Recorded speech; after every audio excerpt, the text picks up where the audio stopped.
Salut la team Bambara City, Bambara City Konumoro, Obisimina, un plateau de stars, Noye, l'univers des stars, Starou, Placidoro.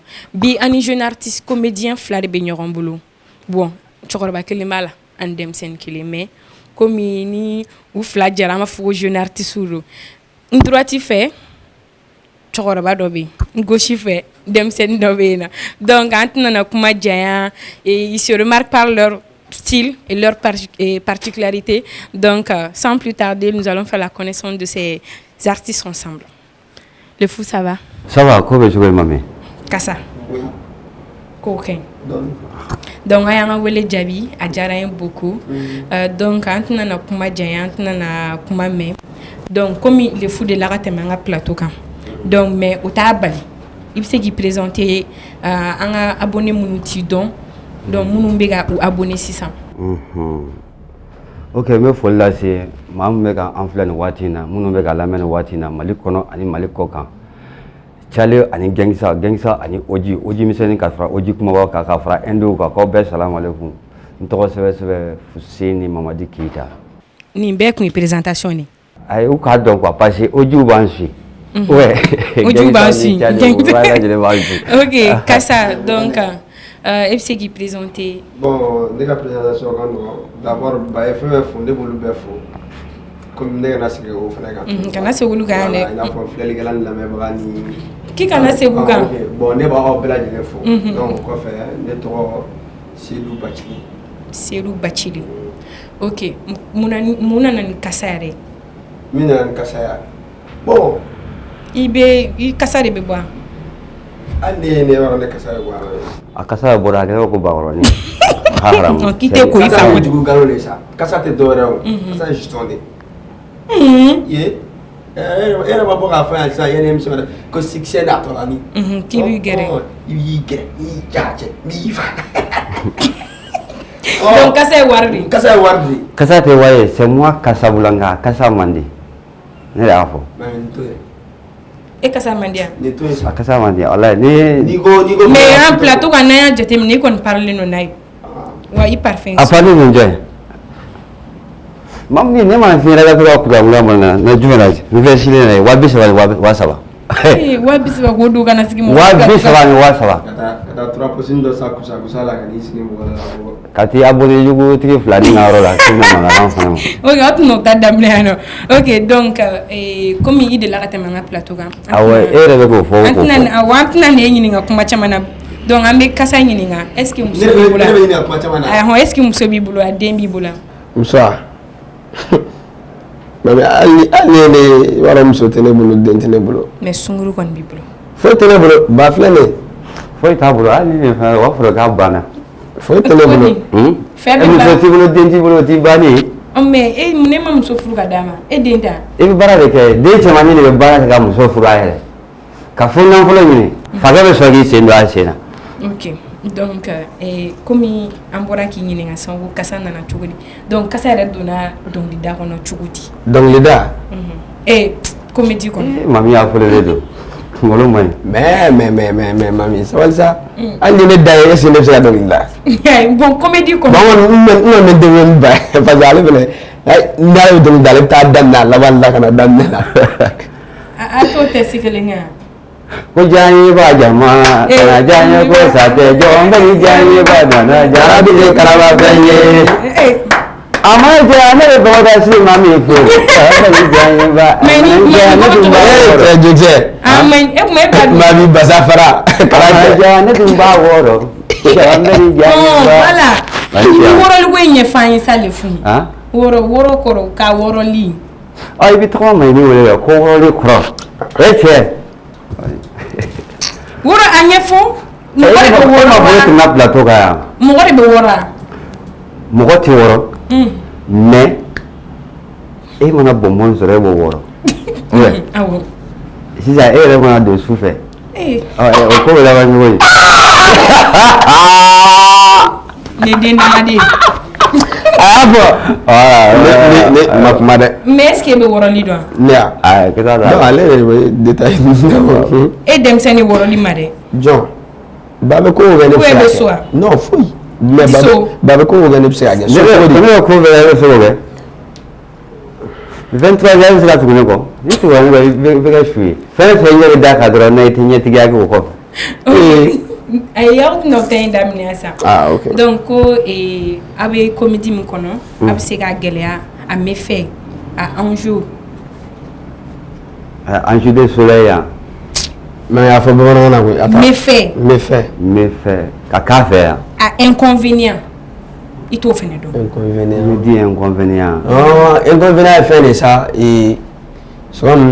sɔgɔmada fɛ i bɛ fɛn min kɛ yanni tilegan fila cɛ. tile fariya ni. ayi o tɛ sa kɔgɔ ni métier in kɔlɔlɔ. a kɔlɔlɔ ye jumɛn. kɔlɔlɔ min b'a la i n'a fɔ bana min b'a a sen kɔrɔ comédie ko in sen kɔrɔ n'o y'a gɛlɛyaw ye o y'a baara yɛrɛ kɛli gɛlɛya ani a nafa bɔli o de ye gɛlɛya fanba ye comédie ko in na. ok voilà parce que n'i ko bɛ comédie nafa bɔ yɔrɔ o yɔrɔ a bɛ gɛlɛya dɛ n'ala ma jan kɛ i ta bɛ kɛ SOS ye. SOS i bi hali n'i y'a f'i da dɔrɔn maliyɛnw b'a ta ka bila bɔlɔlɔ sanfɛ Facebook sanfɛ TikTok sanfɛ hali Instagram u b'a yira ko ni mago bɛ dɛmɛ na ala k'an bɛɛ lajɛlen kisi u ma. ami walayi n dɔgɔnin ala ka barika d'u la. k'a dɔgɔnin. non parce que a ye fɛn min fɔ sisan ji jiginna. a k'an bɛ ma sinon ne kɔni tɛ o. ayi ji jiginna an dusukun na quoi. mais kasa est ce que a ka dɔ ye aw ka laban ni métier in kɔnɔna la n'o ye comédie ye. fo k'a ɲɛma ye kana fɔ n'i da cɛmancɛ i da kɛrɛ. ne kɔni ne tɛ fara laban kɔnɔ n tɛ laban kɔnɔ fiyewu. non ne tɛ laban comédie ko in kɔnɔ non. munna. parce que ne labanna comédie ko in kɔnɔ. a laban parce que chaque fois ko mɔgɔw kana bɔlɔ don e kɔrɔ an tɛ se fo n ka kɛ jamana in président ye. o de kɔni ko président. maaw bɔra kɔrɔ na ko président maa yira ko ka taa bɔ n ka soli ka taa n kɛ président. comédie président wa Mali yɛrɛ ye. jamana président parce que ne ka comédie président o tɛ ne bɔ fo n ka jamana kɛ jamana président ye. mais o fana a bɛ se ka kɛ dɛ parce que i b'a dɔn dɔw nana ministère la. e bɛ ka sabara dɔ si la. non a bɛ se ka kɛ a bɛ se ka kɛ dɔw nana ministère la. a président kɛ sa bunturu de ko bunturu de bunturubale sira de bunturubale sirabɔlɔ de bunturubale jan tɛrɛ o bɛ se ka numéro min ta ten k'i tɔgɔ wele. ko na ko ne na. ni ba cɛ ye sigi ba. ok Kasa est ce que i bɛ fɛn wɛrɛ kɛ comédie kɔfɛ. ne bɛ boucher de kɛ. comédie kɔfɛ sogo feere. sogo feere ka taa abattoir la ka taa ta k'a minɛ a ɲɛnama minɛ ka taa n'a ye ka taa kan tigɛ k'a boson ka n ta bɔ a la ka na n'a ye 50 kilos ou bien 20 kilos. le foyi dun. ne kɔni ne ta ye ganjalan feere ganjalanw ni datugujalanw ni. sugu la ani dabileniw ni fɛn ni laurier ni persil. e jɔ sa e yɛrɛ min tɛ cɛ kasa la i kɛrɛfɛ a. awɔ kɛ a tun y'a fɛ n k'i kasa ka di n'a tɛ. tɛ kelen ye donc aw ni comédien tɔw ka relation bɛ cogo di. comédien tɔw aw baarakɛɲɔgɔn tɔw. Bamakɔ comédien non an ka relation bon. o tuma ani comédien wɛrɛw b'a la ka sɔrɔ Bamakɔ. a komi comédien yɛrɛ bɛɛ dagalen don Bamakɔ de o. n'i bɛ bɔnni fɔ i bɛ Bamakɔ de fɔ parce que Mali yɛrɛ numéro ye Bamakɔ ye. o ye tiɲɛ. o bɛ a bɛɛ de bɛ yan nɔ. an ni ko wɛrɛ bɛ tɔw la an t'o dɔn. cité administrative de bɛ yan. Maliba bɛ yan Samaba bɛ yan. ani Adamu Baka Wusulan bɛ yan. a bɛɛ bɛ yan de. ani comédien tɔw ka relation baasiba t'an na. baasiba t'an na. baasiba tɛ yen. o kɔrɔ aw ni dɔw bilalen don ɲɔgɔn na. ayi o tɛ kɔrɔnfɛ kelen ye k'a bila ɲɔgɔn na. mais a bɛ se ka kɛ. fɛn dɔ bilalen don an na. voilà sinon. a bɛ se ka kɛ dɔ bɛ bila an na ka sɔrɔ an yɛrɛ t'a kalama. sinon cɛ o cɛ se ye 45 ye n b'a dɔn i tɛ se ka bila o la. hali ni ne se yɔrɔ ko 45. non a bɛ dɔɔnin dɔɔnin minɛ. donc n'i y'a faamuya kɛlɛ t'i ni mɔgɔ. ale fana sen misiri bɛ ta ye ni samara mina san a la i t'a sen minɛ. non n'i y'a faamuya kɛlɛ t'i ni mɔgɔ cɛ. non. mais i ni dɔ tun bɛ baara kɛ fɔlɔ donc mɔgɔw y'a question demander tuguni toro. tuguni dɔ tun bɛ baara kɛ. awɔ. donc n'o tɔgɔ ko 15 donc ko mun de donna i ni 15 cɛ. a yɛrɛ y'a ɲɛfɔ mais komi n'i bɛ mɔgɔ juger il faut k'i ka bɛɛ ka version lamɛn. Jimi sera a ma an ka taa. parce que n y'o de fɔ n ko ale bɛ ko la retour b'o la. o ye tiɲɛ. maa i mana kɔrɔbaya cogo cogo i tɛ se ka kɔrɔbaya ni bɛlɛ ye. an dun kɔrɔ an ye bɛlɛw ye. n y'o de fɔ n ko a ye Gudulu so dara so Bintu so dara Siliya wasa wadi yudo manu ho ene wala mi tiga ja wa do ko le bare genda jikunda sio timuro ta godo fe godo in last door sisi la dead ni me kurana ni titiri ba do ko wo bala asamba ka ba do ko wo bala abaraka ba ko wo nyindina question mena ka poser ah oui chi e mamni yere ya a ko ni mami ni to mami mami te mami chumi ka ba boni ma fu mo ni fo ina et qu'on vient à maîtriser dans l'élève a dépassé les maîtres les professeurs non France mon a bouin chogo entraînement ni France là de ama canton kan voilà Allah qui sur maîtriser ti chogo te arc-en-ciel maîtriser ti chogo te dasa bugo maîtriser ti chogo te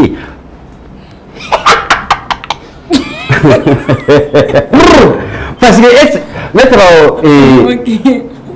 maîtrise c'est centre noir et ordine avec centre noir ko dan do fa te maîtrise tara ya so maîtrise so fo 80 dan mais centre noir do oui tiens il ta so maîtrise il va faut ni na ordine wa so yere nanza kono a ye ka sa kala chatri la nya kala sketch la e rebe sagal buya ni te na auto poussi auto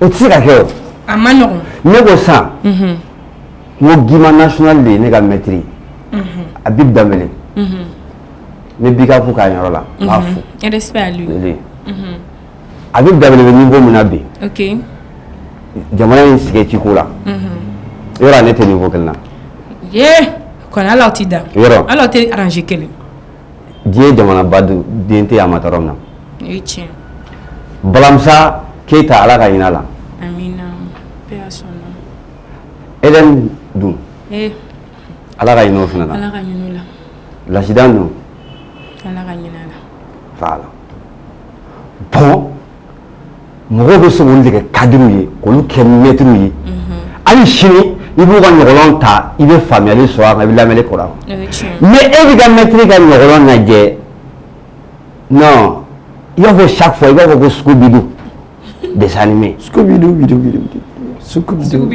voilà Scooby-Doo tourne ba ya fama passer allo ga scénario era famille be so ala mais on qui jette scénario théâtre ya nya tra ba be scénario ibe scénario théâtre mo be scénario man la fro oui tiens no bro na conseil ka ka kono o mana bo mo ko kan ni so jaso akono théâtre bana information ta kono imur ta kono tem ta kono no nana ko e ga maître bon assalamu alaikum ate tiens comme jamana mali de do parce que be mamini ne de ma nyelo nyona parce que na dollars ki andron o ki dasa go fo doma mais sans comme il y a fort aller be ko le retour bolo donc il finit sigil fait bi ay abe to na sina in ala na kiache ni tsira ga yoroshi ki da ko fa mais n'était carré de ni ma c'est non Jimmy ma ya fayere ma ya fayere non ni wati ko ni ro tigeri ni ba tigeri Jimmy ça ma bi na dem so no ko nani Jimmy ande ni ka ngun jati ma fu ça Jimmy brodi de suga amagena donne quoi na fali soga jari sere so se ga jari fali na fa jo ko ara donc maîtrise est là il y a famille maîtrise non o ko di se ko maîtrise la jogo mais ga maîtrise join ouais mona kalande maîtrise temps o yo suba kay OK o tisika ke maîtrise ali ka dandron ki si télé la ka du ga nyolom ko rom fi ka wala anga mali chatri nyolom bola ko ka vidéo tagala je dron directement o lu créer ga maîtrise o lu be ki ga maîtrise forcément c'est ça uta fi dare mais e bu la je bu ga ke chogo bu ga baraka chogo na ki sigi ku ga scénario la je ka kala o bu mo former nyolom don bon dans ngata inala ngata conservatoire la ali ki sigi ga nyolom bolo la je chawo tebe sangle la nyolom bolo la je ibi se doge asa mina den do match nyona den kintan do ko ne bɛ ka mɔgɔw ladege n ko e fɛ fɛn kura de bɛ yen kura tɛ yen bɛɛ kɔrɔlen de voilà e de b'a wele de ka fara kan k'e bɛ ka ladegeli kɛ ni kiri yɛrɛ dɔn ko ne bɛ ka dɔ ladege n ko e yɛrɛ tɛ ka dɔ ladege de e yɛrɛ bɛ ka dɔ ladege n'i ye Mali ta k'a lajɛ i b'a sɔrɔ e yɛrɛ bɛ ka dɔ ladege wa i yɛrɛ tɛ ka se k'a kɛ ka ɲɛ yɛrɛ sinon an b'a dɔn k'i bɛ ka nin de ladege mais a ma dɔn i bɛ ka mɔgɔ min ladege c'est que i tɛ k'a kɛ ka ɲɛ i ma s'a ma fɔlɔ i dun kan ka s'a ma fo ka tɛmɛ a la de a ma fɔ an kun ti Mamadu sallallahu alaihi wasallam ko kisi ni nɛɛma b'a ye kan ka kira ladege ko mais an tɛ se ka k'a ye i bɛ k'o cogo di i bɛ dɔ ladege forcément e bɛ dɔ ladege pour que i ka fɛn fana ka ɲɛ i bolo ok donc dans ce cas e yɛrɛ de fo bɛ ka jɔn de ladege bon ne bɛ ka bɛɛ ladege i y'i miiri ka taa yɔrɔ o yɔrɔ ne bɛ ka bɛɛ ladege hali Mali président ne bɛ k'a ladege parce que ni ne sera ka se yɔrɔ ma don o ne bɛ n yɛrɛ k'ale de ne bɛ n yɛrɛ bila ale bolo de la pour que n ka se k'a ladege c'est ça voilà donc e bɛ se ka personnage bɛɛ jouer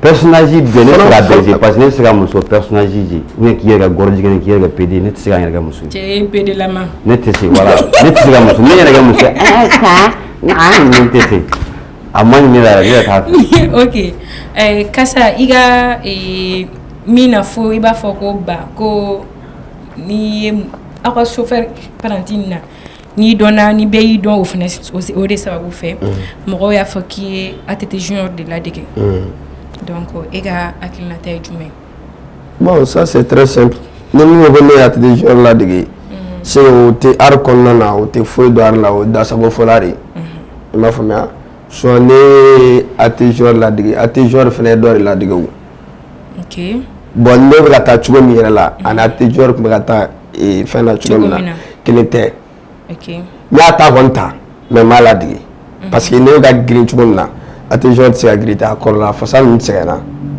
e denmisɛnnin e bɛ se ka n'i jɔ ne ɲɛkɔrɔ cogo min ko ne bɛ k'o ladege c'est que i ye dasabo fɔla de ye o o ye tiɲɛ o yɛrɛ min bɛ ka o question poser a fana bɛ ka dɔ ladege ko ne ko ten i b'a fɔ a ye ok donc de fou ni an ye dibila don e la pendant 24 heures e bɛ mun de kɛ Mali ko in na ka dibila don na 24 heures ɲɔgɔn na ne bɛ se ka tiɲɛni ɲini ɲuman kɛ Mali kɔnɔ awɔ ne bɛ taa kɛ président de o foyi ma tɛ président ye mɔgɔ ja ni bala yɛrɛ ye se ka ne sigi hali minute 2 e a bɛ diya ne ye e dun a kana gɛrɛ a kana gɛrɛ a y'a kala kuma a y'a kala kuma a ka n sigi minute 1 a bɛɛ n'a ye n tɛ foyi kɛ est-ce que o bɛɛ tɛ kɛ fatɔ ye est-ce que bɛɛ tɛ kɛ fatɔ ye non non parce que jamana in ne bɛ se k'a régler minute 5 a sigi ko minute 5 wallahi Mali an ɲɛ fa ɲɛ voilà parce que ne bɛ se ka régler minute 5 mais i tɛ vidéo kɛ k'a jira an na an k'a dilan ne bɛ vidéo kɛ k'a jira e la sisan e m'a mɛn ko communicatif préféré bɛ yan ko ni mankan fɔ a bɛ n'i cɛ ka taa ni ye o la e ma ne ba hali ne nana ka fɔ préféré b'i cɛ i kunkolo ka la ja o m'a fɔ ale y'a dɔn ne da m'a fɔ c'est pas moi c'est lui e de ko k'i bɛ président ye dɛ procureur n'a nɔfɛ procureur ne ko ko n bɛ kɛ président m'a fɔ ma min y'a dɔn ne da a banna ok Kasa e bɛ kɛ jumɛn o la c'est très simple ne bɛ ne minɛ premier ministre de parce que ne min sigira nin n'a ɲɛ de ni ne ma gɛrɛ a la dɔrɔn u b'a janfa e bɛ tiɲɛ e bɛ se ka kɛ premier ko sɛbɛnni janfa tɛ dɛ Mali de b'i janfa se ka kɛ premier ministre i bɛ kɛ jolila député kɛ jolila député jolila député premier ministre y'a gɛlɛya ma ni coup yɛrɛ tila i tɛ se ka premier ministre kɛ n dun fana bɛna min f'i ye i b'a dɔn jamana in i b'a ko kɔni kalama ne b'a kalama i projet dɔ gɛrɛ i la dɛ sinon mais ne bɛ kɛ premier ministre jamana bɛ dilan fiyewu mais ne bɛ kɛ premier ministre jamana bɛ dilan mais nin tɔgɔ yɛrɛ bɛ min a bɛ min sa tɛ woro buru o kɛra nin waati in na k'a bɛ taa senna yala dɔɔnin quoi ne b'a bɛna woro buru kɔnɔ sisan n'i tora ka to a ka senna yala procureur bɛ ayi ne ma min yɛrɛ tɛ b'a bila o cogo di parce que tere min b'a la n'i tɛ se a b'i fa tere voilà tere sugu jumɛn b'a la tere sugu jumɛn b'a la fɛn bɛɛ b'a la e b'a ɲini yɔrɔ o bɛɛ b'a la i tɛ se k'a ta musokɔrɔba ye problème yɛrɛ de non n'i tɛ kɔkiliba i tɛ s'a kɔrɔ i tɛ se non ba e b'olu fɛ o ne bɛ maa min ye Facebook in sanfɛ j'ai maɲini o ye t'a dɔn parce que Mali ka dɔnta ka bon ni yɛrɛ ta ye e b'o mɔgɔ min fɛ o fɛn min bɛ ka application dilan yɛrɛ a yɛrɛ application a yɛrɛ bɛ fɛ ka application dilan yɛrɛ tiɲɛ de la ko to maaw ka to ka wapu ɲɔgɔn k'a kan quoi bientôt sɔnni dɔrɔn a b'o bɔ mais u b'a bila n'i y'a ta dɔrɔn i b'a bila ok donc aw taara concert la Kayi donc an ye Kayi n'a jama ye tiɲɛ yɛrɛ la jama bɔra donc aw yɛlɛtɔ scène sanfɛ comme c'était une première fois on peut dire donc sentiment jumɛn de nana o la tan bon ne b'o fɔ mami a ka di ne ka kɛ président ye e yɛrɛ ma jama hafɔlen de ye ah ni président ko i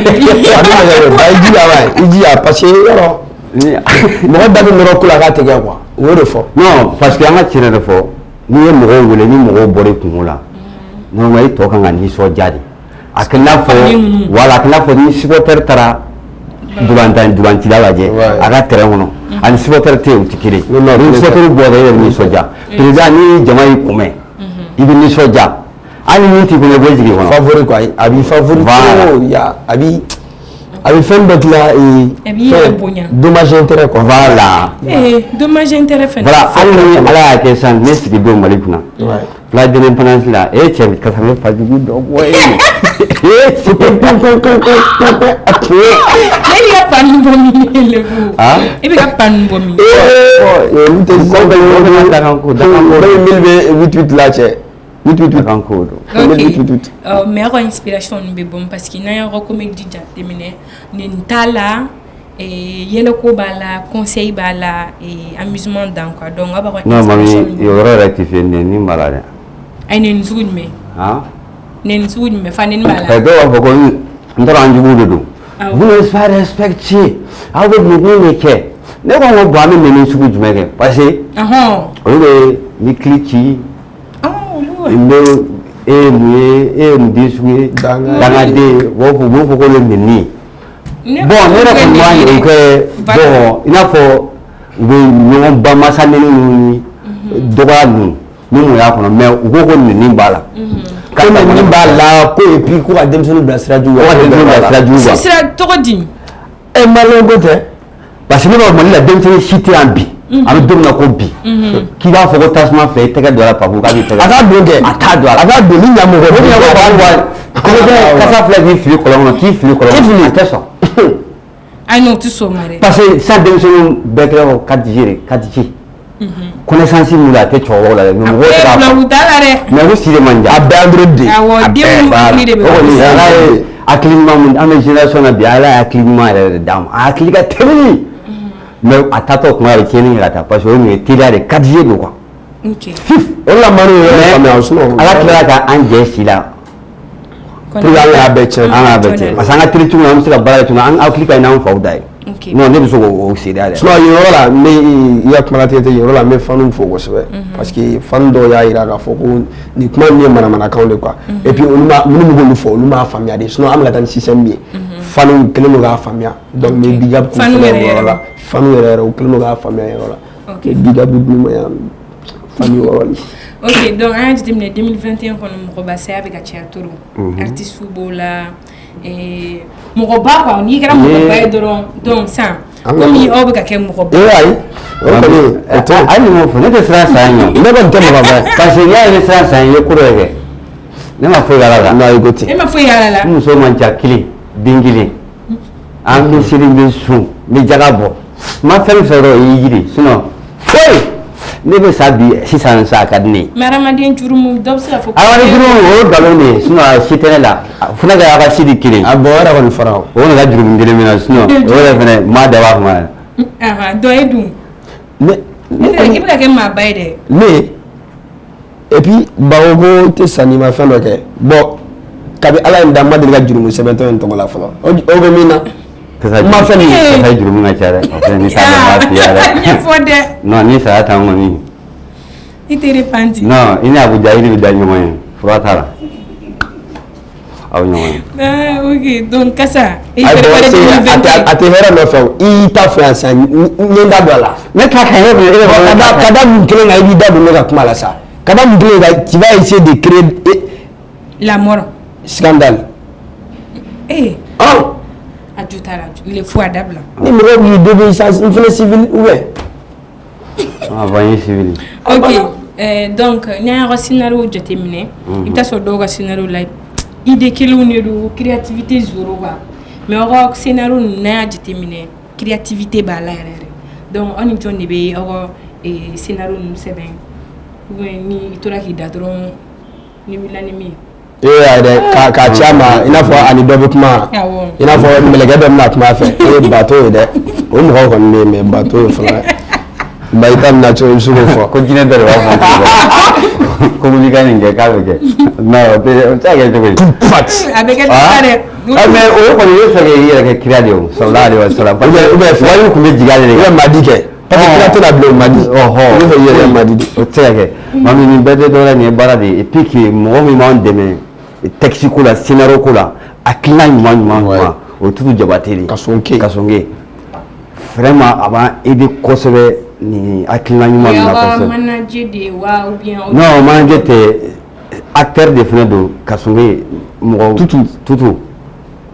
Parce que ale ye film camanba de participer à son enfance mais mɔgɔw t'a kalama. A bɛ film camanba la et puis ka fa fana ka film camanba de ne y'ale Damonzon. Scénariste don. O bɛɛ y'a ka cɛkɔrɔba ka baara kelenw de ye. Ok. Donc o faamuya la. Donc an bɛ taga joona. Teliya dɛ. An bɛna kuma concert kuma kan. N'o concert est le 26 juin. Ouais. Palais de la Culture là. A organisé le noni Mamina production et ka jɛ ye. Kɔrɔ face à face. Les fous face Kassa. Donc ça. Et on y Mamina production mɔgɔw jɛra cogo di ka ni organiser. Bon an farala ɲɔgɔn kan ka organiser mun na parce que organisation yɛrɛ an ka tiɲɛ yɛrɛ fɔ a bɛ ne degun k'a fɔ ko bon k'an ka taa organisation kɛ an ka taa communication kɛ yan fɛ an ka kɛ yan fɛ sali ka taa pompier ka wele policiers ka wele ka taa n'a ye yan fɛ bon olu bɛ ne degun fɛn min ka di ne ye dɔrɔn jeni ka ɲini san o bɛ se ka kɛ ne ka wele dɔrɔn ne ka taa jouer ka taa baara kɛ dɔrɔn ka segin ka na so ni min sɔrɔla la o kɔfɛ o bɛ diya n b'o dun n ka wo kɔnɔ mais min ye de n ka boli ka taa yan fɛ ka taa organisation an ka taa Segu an ka taa dɔ kɛ yan fɛ an ka taa bon o tɛ ne ka laɲiniba ye bon Mamina production yɛrɛ tun tɛ Bamakɔ concert ko ne tun tɛ don a da fɛ parce que mun na bɔ t'a la an wolola ka minnu sɔrɔ yen bon ka tila ka na kɔrɔbaya minnu ɲɛna ye ka tila tuguni ka na ɲɔgɔlɔn bɔ da maa minnu ɲɛna don o don olu de bɛ payila tete ni bada sanfɛ an bɛ girin kan an bɛ kɔ kan ala cɛ mago tɛ ka sɔrɔ. o tɛ ka wari sɔrɔ. non taara yen walayi don o don an bɛ ka photo di n ye yan fa a bɛ ka fa wari tɛ ka sɔrɔ bon hali n'an taara se an b'a fa an tɛna wari sɔrɔ walayi a bɔtɔ ta ka ca pompier bɛ sɔn filikulaw bɛ sɔn miiritigiw bɛ sɔn ala an yɛrɛ bɛ sɔn bɛɛ bɛ sɔn bon ni bɛɛ sɔnna ka maa fɔ ko cɛ ka concert dira concert tigi yɛrɛ b'a fɔ sisan ne nin kelen voilà a ka di ne kɔni vraiment excellent de ka di ne a k'an ka comédie la bɔ yɛrɛ an ka bɔ fɛnɛ quoi ok u b'a fɔ ko Ivoirien tɛ ka bɔ dɛ Ivoirien ka français m'u t'u ka yɔrɔnin de la yen parce que u bɛ taa canal la u bɛ segin so u bɛ taa Laginɛ u dan yen u bɛ fɛ ka taa Igara Asie yɛrɛ kɔnɔ a diɲɛ yɛrɛ kɔnɔ a bɛna cɛ fo Hindu k'a fɔ ko non ko y a un Malien qui fait comédie c'est bon voilà olu bɛ nɛgɛ minɛ la ani Siniwa mais t'as le ko Malien bɛ k'an fɛnɛ kanu jalan na hi muso cɔlɛkɛ Malien comédien voilà ala kuma ye a bɛnna la ni kira cɛ tan de parce que ala tɛ foyi kɛ n'a ma sababu bɔ dɔ la dɛ fo n'a sababu bɔra Malien dɔ la n'o ye ŋaniya juguya kɛ k'i ban sinon an bɛ diɲɛ bɛɛ yala ka na an sigi yan voilà sinon a sababu bɔra min na fo wara de parce que tout a Grand Yaourt a bɛɛ bɛ Sidiki Jabate y'o sɔrɔ cogo min baara bɛɛ mɔgɔ se de a physiquement voilà an ka Grand Yaourt sɔrɔ couche la parce que an y'an ta sɔrɔ an kɔni b'an ŋani ɲuman ɲɛsin a yɛrɛ ma n'ala ani Amina bɛn an k'a sɔrɔ ba a sababu bɔra min na fo ne de ban parce que ni Grand Yaourt sɔrɔ sisan o yɛrɛ la ko président t'an kunbɛn o président t'an kunbɛn fura foyi t'a la don dɔ la parce que an ka cɛkɔrɔba mana nin Grand Yaourt olu kɔni ye trophée baw ta est ce que n bɛ ka baara in faamu festival min filɛ ka kɛ Burukina nin an ka cɛkɔrɔba ta mais an ka comédien niveau si tɛ n'i taara festival ta ka n'a ye yan a tɛ yen mais o y'a to ni an ka cɛkɔrɔba Agib Dambélé ninnu n'u y'an ye u bɛ jɛlɛ ninnu fana bɛ dɔ la du courage o bɛ bɔ kɔrɔ dɔrɔn ni dan ye yan dɔrɔn sinima Simbo Jakatu babili sanfɛ babili kɔdanna entrée 600 n'a bɔrɔtɔli daminɛna dɔrɔn e yɛrɛ jigi bɛ tigɛ parce que e yɛrɛ wari bɛ ka taa cogo min na quoi et puis comme nin y'i ka diɲɛlatigɛ baara ye tiɲɛna i b'a ye dɔrɔn i kɔrɔtɔla dɔrɔn SOS kɔni i b'o kɔrɔ ma i tɛ sa ni SOS mana so tɛ so tɛ i tɛ se ka kɛ étage a dan ye chambre anti chambre veranda magasin a gan sa ba non ne ma kasi quoi parce que ale b'o sira kelen na kasi sa wala ale b'o sira kelen kasi ni ma kasi mɔgɔw t'a dɔn k'a bɛ ka wallahi no mala comédien c'est bien de to wallahi to ma tsoro ba ay wala ta fula jere tan a be pre ka porte jigu ta wallahi ay na si ta ma tsoro so fuka jinga fuka tordi no dadi beni ala se fuka tordi bon tiens là ma ko no baga munu be no luti so ga Jessica kan ba to sa pa sa be si di bolo ko pi do wa na pi na bolo si di wa na si ay me ko no baga munu be sur la dum surtout yere ko munu ko be may ni fe to ka fa ko an kan ba mu so mo ko kan ba ni excellent mais ni kon fa concert au fe wa do da mais ki to ka boga ci ma do re bala ko mo so ka lay shin la de baro ni gambi baro wa gambi nu ndrone wa dama angadu nolu te France tiga la no e be to o era te problème al ni be kuma la san ni forfait signal mangé ko clan clan no bisa do ga na ko e ko bele ma ay nga forfait manga ba ok me la jibele parce que c'est un dia excellent parce que anga tiene fo itsigi jigi do parce que lu tra wala ni e ga wala ni aw be se ga nyon son ato no wansa ato no o le tra so e fe abatige no hona tra hona kata ni e fina gi jan ro kasa e ta ga jede o wala sima Fabida, c'est bon.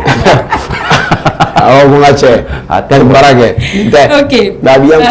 Un commentaire de déterminé. Donc, au des concerts, il m'a fait comédien, ni concert ou bien ka vidéo nous qui sorti massivement. Donc, comme comédien qui a vidéo, qui a artiste, qui a publicité qui. Mundo. Donc, aïe non. N'état est fait un bla parce que nous en fait. Nan kadi mo muni parce que a fora mena ko malien comédien kay ñogon sim la ga ñogon bolo mine bon alisa ama jaga fo ho ha ho an ay ñogon sim dan bolo ñogon alors que ko fe ni faire so de ta ñogon sim ne to kon ka jola bare bon an ta quoi gogoro ka bon ni ko na la ni drone nan kadi muni yaay i ko kadi muni ni be fe ga ida a e malien din ci won be malien din ci wala ye comédien ci won ni wa comédien an na so ma de ka ne wude ni terege ni je ñogon do de ka spectacle jo ma soutenu mes vidéos kai sinon le ta fogo vidéo ki ga vidéo ga ki ga vidéo ke ya parce que ni feta sa ya ko le vidéo ki na so le dum bane dum ni me ci do la dum ki ba abaga jurudi akina fo statico ko ni karsa ga statico karaje a fogo muso ga parmi aga parmi ga duguni muso bi parmi aga asara le vidéo ga me respecte la vidéo asara me fara dogo mu ke ndo asanya ga spectacle wati asaranye voilà ya soro problème ba dala ita so abi andi atisi ka vidéo ke ani so madi ni ay problème do soro ou ya dindo baranda ou ya muso mangene vidéo kene ke tala oui tiens ama soma ina ga soma sule ka usani de ma ni fin ay nyon se na no bune an wana bla ni si tu es partant en kadiye ko passer malien kadiye je nyon kadiye an nyon mina kadiye ni vidéo kan yi ba blega page ka ou ba chi en vraiment en fait va balancer. Ok. Voilà. Mais ni concernant un artiste ou un comédien wuli. Bon, ça c'est 100% comédie. Bon, nana artiste wuli 600. En tout fait, nous avons dit nous raquer. Bon, l'organisation non. Ako c'est basé sur nous-mêmes. En la artiste wuli ama que donc draudi. Comédien tala, comédien mi rebaque. En ce cas, pour nous organiser quand tu joues avec tes qui fait la comédie, on est là-bas dégué. Il y a le bon gars là-bas. Voilà. Mais nous comme ça, tu sais qu'à assister, qu'à faire, qu'à soutenir, qu'à te faire il faut que on a baraque nous à job kadai. Mais quand tu dis qu'il t'a dit déjà voilà par rapport à ta niveau non amir des ni yang non ma ko nete jene ni bonga villa. OK. Donc mais muna aya jate mine fina ko vidéo là on est dem au groupe ni on équipe ni me former. C'est pas un groupe, c'est la famille. Voilà, la famille, on tout. Mais il va pas duni tere. Ni famille, ni carrière de sinon ni mani. Oh bon ni a fa duni re mamni. Du, ara du. Oh mami. OK, ara du et anya jate mi no ere de madonna ni ba vidéo nke. O madil ka comédien re ya vidéo na mboke. E mo go fouetter ni comédien touch. Aïe bon nous ko fouetter ni comédien touch. C'est pas parce que un comédien doit rouler na un mauvais na mais na mauvais cinéma en vivre un mauvais cinéma donc dans vivre parce que et activité ita na vidéo dessus c'est ça quand comédien rote ka baraka comédien rebe baraka mais wa so ute so na tada kade e ka ne ani i tere barala ouais ah le chef na comédien a che voilà i cɛ kun a ye fanga ye cɛ est-ce que ne ye cɛ ko ayi non femme comédien baden b'a kɛ bon muso kɔni cɛ ko in kɔni ka sɔrɔ t'u fɛ yɛrɛ wala bon an tɛ cɛ nin fɛ wala karisa t'i ta dɔn dɛ mais ne kɔni bɛ n cɛ fɛ femme b'a fɛ an comédien caman b'a la ok donc a y'a fɔ cogo min na Mamina production de y'a fɛn bɛɛ ta en charge donc ale de bɛ ka communication yɛrɛ voilà ale ka base ye communication ani organisation yɛrɛ yɛrɛ quoi comme an tɛ se k'o kɛ ale bɛ se k'o mais ko in na a y'a ta a bɛna ta comme artiste ka cachet de d'aw ma ou bien pourcentage de don ka an ta i b'a fɔ artiste ka cachet da ou bien pourcentage de don non wariko yɛrɛ t'an na ye Mamina cɛ parce que Mamina y'anw bamuso de han wariko t'an n'an cɛ Amina n'a fɛn fɛn d'a ma hali n'a ye temps d'a ma an jiginna o y'an ta de ne y'o fɔ jamana in fɛn na wari tɛ sɔrɔ hali an bɛna labɛn min kɛ labɛn scène sanfɛ n'i y'a wari jateminɛ c'est à peu près 200 000 250 000 labɛn sugu jumɛn fini minnu bɛ don an na dɔrɔn spectacle la an bɛ fini minnu don dɔrɔn waati ne y'o f'i ɲɛna e bɛ na dɔn e bɛ nin kɛ dɔrɔn se t'an ye mais a n'an ta tiɲɛ o tɛ kelen fɛn t'an kun a n'an ta tiɲɛ o tɛ kelen ayi ma veste ninnu an bɛ ninnu don Mamina bɛ nin bɛɛ san wari ka ca o k'aw fɛɛrɛ ka lakɔsini dɔ san 60 n fana bɛ maloya k'o don b'a kɛ veste ye parce que président ko ma ko lakɔsi don président ye bazin ok donc est-ce que aw bɛ se ka concert in heure ani a tickets da fɔ mɔgɔw ye aw ka fanu ye kasa bɛ wala bon concert min proposé le Katiko kama a ko k'a bɛ fɛ ka kɛ bracelet de bon i b'a dɔn bracelet filɛ i bɛ t'o ta da la n yɛrɛ de voilà donc a tɛna kɛ i b'a fɔ point de vente ko ni fɛn ninnu b'a la mes familles donc vous êtes prêts an y'a kɛ cogo cogo ne kɔni b'a dɔn aw prenez don voilà donc a bɛ fɛ kɛ chamala de donc n'i sera i b'a san dɔrɔn k'a don i tɛgɛ la parce que a ko carte voilà carte ko in y'a sɛgɛn salon kojugu voilà c'était ça mais spectacle yɛrɛ bɛ daminɛ 20h 20h bamanankan na surafana tɔw mana dun dɔrɔn yan'aw tɛgɛ ka ja o ye Mali artiste de ye ne y'o de fɔ an fɛnɛ bɛ ka na n'an ta de ye ka na Mali artiste ya danbe kɔrɔ segin a ma kɔrɔlen ɲɔgɔnna de don kuranin ninnu ta tɛ dɛ ok k'i ka tickets prix bon ticket prix ye 2000 francs 3000 ani 5000 ok donc 10 000 t'a la bon la concert mun tigɛ b'a daminɛ 20 000 Malila tubani denkɛ siri dabali bɛ a bɛ fɛ t'i ya malo de ayi non ok donc aw bɛna taa face à face de kɛ donc an bɛ fɛ aw ka face à face avant goût dɔ di mɔgɔw ma donc sɔnni a don yɛrɛ cɛ face à face avant goût n'a y'o di mɔgɔ ma o tɛ a t'a surprise ma yɔrɔ bannen a la ayi dɛ i b'a fɔ n'i ye ko dɔ kun tigɛ non o yɛrɛ de ye ko jalen bon k'a kun tigɛ a kun caman tigɛra yɛrɛ i b'a sɔrɔ olu ma bɛn i ma de n'a sɔrɔ k'a kun tigɛ n'a y'a kun tigɛ spectacle fana bɛ sa o la non a tɛ sa a kun caman tigɛra yɛrɛ ko Kyatoba sɔgɔ ye kini sanfɛ Kyatoba sɔgɔ ye kini sanfɛ kini sanfɛ sɔgɔ ka di sɛfɛ e ma ye nɔgɔmani jogo ye e ma ye zamɛ mɔlen ka di e ma ye nɔgɔmani jogo ye e ma ye bɔgɔdɛ sigi ka di e ma ye nɔgɔmani jogo ye Kyatoba sɔgɔ ye kini sanfɛ Kyatoba sɔgɔ ye kini sanfɛ kini sanfɛ sɔgɔ ka di sɛfɛ e ma ye nɔgɔmani jogo ye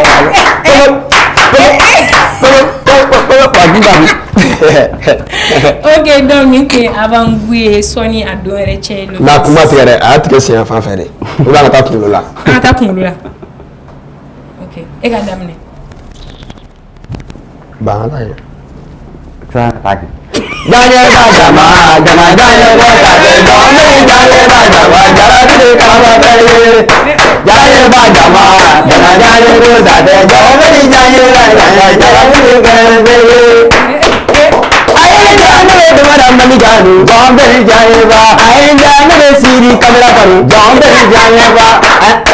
Daniel Bajama, Daniel Rosade, Mamma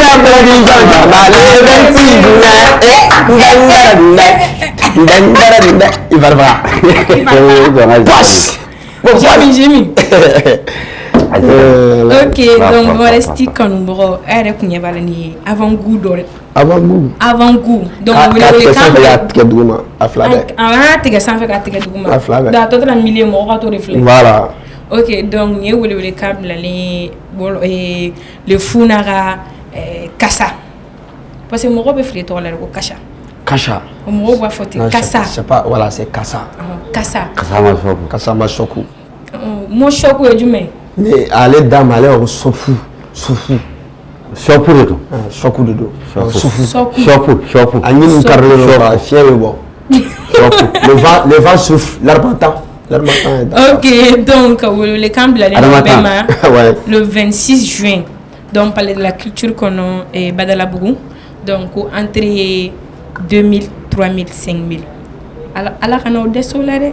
Du coup, gelali na ma famille mais le fou ni kasa ka fasa fasi o don u yɛrɛ bɔra ka avant guni min kɛ san a kɔni a envie de ne ma ka taga ne tɔw t'a dɔn dɛ mais an bɛɛ ka ɲɔgɔn sɔrɔ à partir de 20h artiste koro mɛ k'a ka bɔ joona donc n'a bɔra joona 20h b'olu yɛrɛ sɔrɔ yen nɔ u b'u sɔrɔ scène kan donc ni 20h ye mɔgɔ sɔrɔ i ma don i ti don bilen blog t'a la dɛ donc mamina production de y'a organisé donc an bɛna kuma to le fou ni kasa bolo k'u ka dernier mot di u ka faniw ma donc avant le 26. Mun bɛ k'aw ka dernier mot di. Jɔn ka dernier mot di. Aw fila bɛɛ ni min tilala n b'a daminɛ. Cɛkɔrɔba. Fitini. Ouais, qui a dernier mot di. OK, k'aw bɛɛ lajɛlen fo k'aw ladɔnniya aw minnu bɛ k'an filɛ bɛɛ ma taa se Jabarani kan. La famille wɔrɔlen j'espère que vous êtes prêts minnu bɛ Mali kɔnɔ minnu bɛ Mali kɔ kan. N y'o de fɔ Cale fara Gengisa ka da Gengisa fara Elu kan. O denmisɛnnin ani oji kumaba. Maro brigadier Solo Maro délégué ni ka jamakulu aw bɛ jɛ ka se ɲɔgɔn. A ka taa ka kan soutenir. Vraiment a bɛ diya n ye kosɛbɛ. C'est la famille an bɛ ɲɔgɔn bolo. Toujours c'est un Mali qui gagne. OK, kasa. Bon, clair ba minnu fo n fana b'olu fo. Kana n t'a fo sa. Ni bɛ mɔgɔw fo waati bɛɛ a bɛ n ka mɔgɔw fo i t'a fo. Kana n ka mɔgɔw fo i k'a ta to yen. A ye bɔ a ka taa Fitini. Je suis une fils de ce pays là. Kana parti pris yɛrɛ. Kana parti pris yɛrɛ. Non a bɛ ka parti pris. I b'a fɔ ne ye. I bɛna parti pris kɛ. E bɛ fɔ ne ye den ka parti pris kɛ. A ye fana ne t'o fɛ o jɔn ye. Parti pris fɛ. Ne bɛ ka ci wɛrɛ de kɛ. Parti pris y'a ta dɔrɔn dɛsɛ Mali la. Ci wɛrɛ ko fɛ dɛ. N'a y'a ta dɔrɔn Lagine y'a ta. Ci wɛrɛ ko fɛ. N'a fana y'a ta ne bɛ ban o yɛrɛ calo. N'a fana y'a ta ne bɛ ban o yɛrɛ. O kelen ye o ye. Donc Lagine ni Mali. An bɛ n'a y'a fana Lagine y'a ta. C'est le Mali qui gagne. Ale de Lagine. I m'a ka style ya. An ka taa ta dɔrɔn. Ale de Lagine. O kelen ye o. Calo e m'a bɛ ka oji fɔ i ka mun bɛ oji ko la.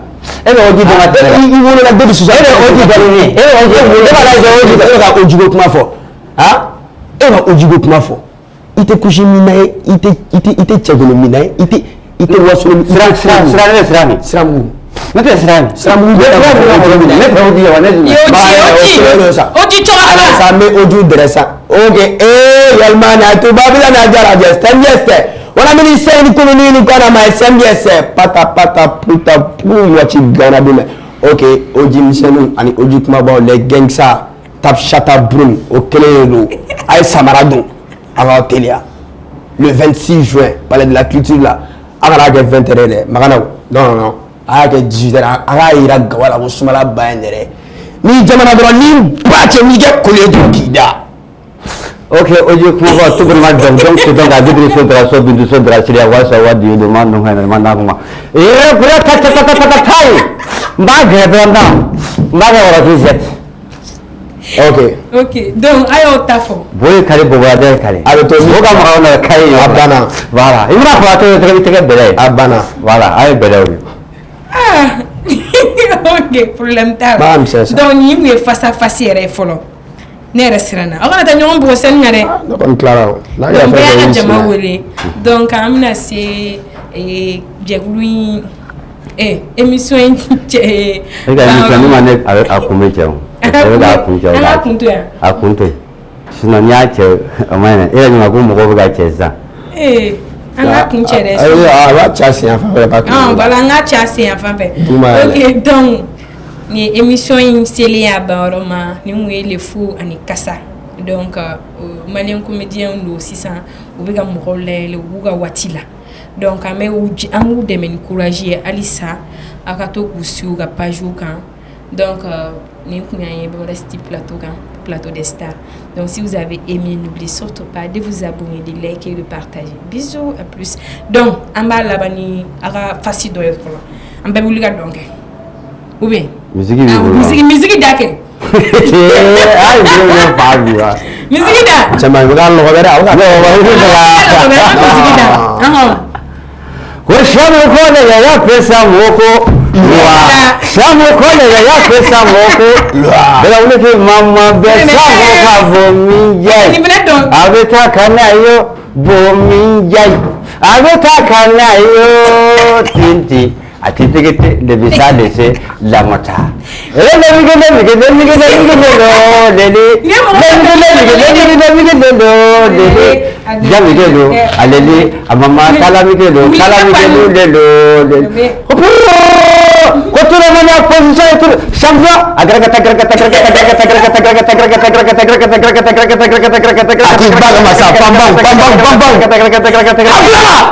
Pampang. Adam.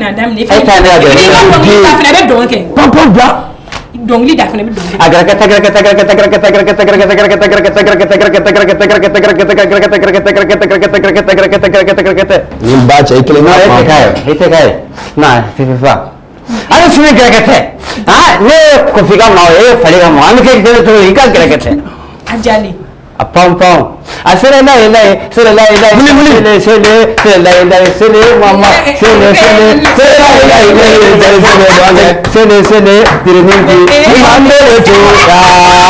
Abang so.